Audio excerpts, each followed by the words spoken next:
Coach, do you want to give an opening statement or just go right? No, sir. All right. Okay, at this time, we'll conclude our player interviews. Up next is Coach Williams from Texas A&M. Please raise your hand, and we will get you a mic, and we'll start right up front.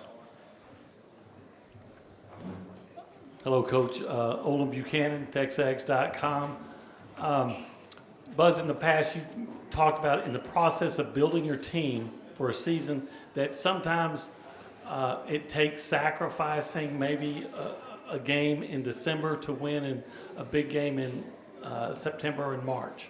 So with that in mind, and with all the, and I'm going to ask two questions, by the way. With that in mind and all the experience you come back, do you change that approach? Because, I mean, do you feel like this year maybe you don't have to do that? Do you want to ask the second question, or am I supposed to answer that one and then you? Well, if you do that one. Yeah. I think we're always behind Olin just because of our process, how we handle September, what we do in October. And to some degree, just to be transparent, I think some of that starts in the summer. Every coach has a different philosophy on what they want to do with their team in the summer and what they want to do in September and October. I'm not saying ours is wrong, and I'm not judging others. I just think that we're always behind. I think we're behind for the right reasons relative to how we go about things, and I do think that we probably win a game or two after Valentine's Day that maybe we wouldn't have expected to win based on the non-conference results. Specific to this year, we do have a lot of returning players, but we're also arguably playing the toughest non-conference schedule that A&M's ever played. And so we don't have much wiggle room to give away possessions at any point. We play 8 games in November, and 5 of them are on the road. And so hopefully we're a little ahead of schedule because of the returners. But the process that we have followed this summer and up until this point, it's been the same that we always do. If I could ask one more. And could you just kind of explain the process of how you got a team that you took over that was one of the bottom teams, in the SEC, to a team that last year was in the tournament and this year is considered one of the favorites to win the conference here in the preseason? Well, I'm not sticking up for head coaches. There's a lot of head coaches out here now that have done it way better than people that you're going to interview today. But I think sometimes they receive too much blame and too much praise. And so I would be foolish to think that it has anything to do with me. I think our staff has been phenomenal in identifying the right people. Our players are okay. I don't think we're necessarily the best players, but they're really good people. And how they've been raised and who they have been mentored by, we want to make sure that that translates to our program. And I think in this model of college athletics, I think the character piece is really important to have any sustainability. Are we good? I don't know. Are we bad? I don't know. But to your point, every year that I've been here, I think it's preseason 12th, preseason 11th, preseason 12th, preseason 6th, going into today. So I can't take any of the credit. I have to give credit to our staff, and I have to give credit to the parents of our players, because I think it's been a slow build. And in truth, we haven't won an NCAA tournament game, and that's probably what they talk about on your website. Bad coaching, I understand. But I think our staff has done a really good job of finding the right people for all of us to coach. John Zena with Associated Press. The number of freshmen in Power 5 conferences has gone down like 25% over the last 4 or 5 years. I know part of that's COVID year, obviously transfer portal. Is that a concern that there are some high school prospects not getting chances? And you think it's kind of more typical once the COVID year is done and all that? Yeah, good question. I'm not sure what the article is you're writing, but I think there's a lot of layers to that. every coach would probably have a little bit of a different answer. And to your point, I don't know that any of the data will be conclusive until all of the COVID seniors are done, which I believe will be this year. So is any of the evidence since COVID, since the portal, are those numbers real or not? It's hard to say. But I can tell you that there are less freshmen playing Division I, not Power 5, less freshmen playing Division I than ever before. And I personally don't see those numbers changing too much. But I do think if you were to think of it in easy math, and 20% of the current population in college athletics are COVID seniors, they're not. But if they were, how is that 20% going to be regenerated relative to the portal or to high school seniors?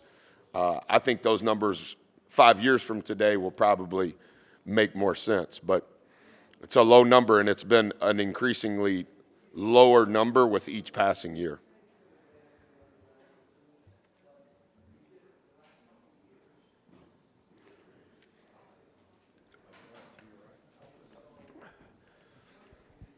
Hey, Buzz, was there a time that you could put your finger on, or maybe not an individual game, but a part of the season where Wade took that step from being, a good player to being, one of the best players of the SEC and a potential All-American? Yeah, I didn't think Four was very good in non-conference play last year, but it wasn't just Four. Texas A&M wasn't very good in non-conference play. If you look at any of the games at Myrtle Beach, we were awful. Four was awful. Boots was awful. Buzz was awful. I don't know, Olin, that I feel like it was a game. I think there was a lot of embarrassment at Christmas last year to be 6-5. I'm not saying we should have been 11-0. But I do think the competitive spirit of the character of our players, it was a gradual thing. And winning at home and having the environments that we had over the last, whatever it was, 8 to 10 games at Reed, I think that accentuates it all. But I don't know that I would think of Four like it was this game that it turned. I think his turnover rate continued to decrease. He began to get fouled at a very high clip. I think those two things were intertwined. And normally if he wasn't getting fouled and he wasn't turning it over, we were getting a shot. So we can't shoot, but it gave us a chance to get fouled. It gave us a chance to get an offensive rebound. So I think those things were kind of the things that he probably paid attention to the most. Don't turn it over. Get fouled.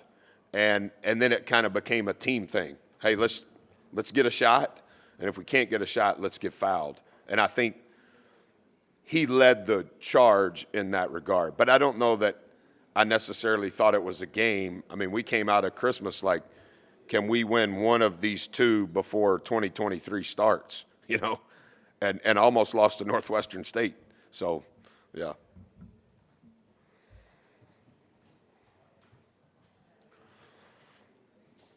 Kyle Tucker, The Athletic. As someone who retained a lot of his roster, how in this portal era, how important is roster retention and those efforts, and as a coach, head coach, and staff, how do you have to now think about that and manage it all year long, keeping the guys you've already gotten once? Yeah, Kyle, that's the question. I think in how we operate, we have a better chance for success if we lead the league in the lowest number of transfers. That's my opinion. And so we have to find categories that are not statted and try to turn them into competitive advantages. And we want to recruit the right players. There's not an exact science to doing that, but most importantly, we want to recruit the right people. And I think our staff recruiting the right people over time gives us a better chance to have the lowest transfer rate. And then I think what we do every day, I think our players over time get incrementally better, and then hopefully our team gets incrementally better. But I understand it's a rarity to have this many returning players, but I also think that that's why maybe we have a chance to be good, is because we have so many coming back. Not because we have the best ones, we just have so many that everybody's familiar with, and that helps in 2023. But I actually think it helped in 1983, even though I wasn't coaching. So it is a new category that we spend an inordinate amount of time on in our facility of how can we grow and develop our staff and our players, because I want to have the lowest transfer rate among coaches too. I want to hire the right coaches and have the lowest portal rate among assistants, and I want to have the lowest portal rate among players.